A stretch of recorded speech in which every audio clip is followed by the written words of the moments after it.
where the practice net is. So what had happened, the tree that secures the net had fallen over.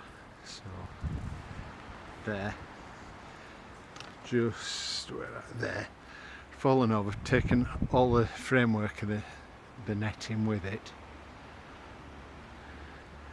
So our new greenkeeper and the lads have set to, chopped it all up.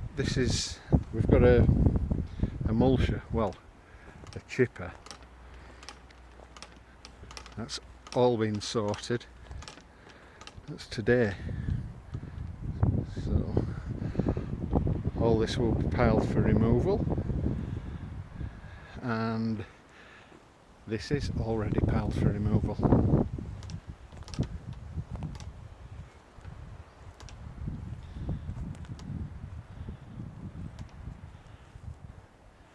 Nice bit of work that'll open it up and it'll look a lot nicer. Good job by the lads.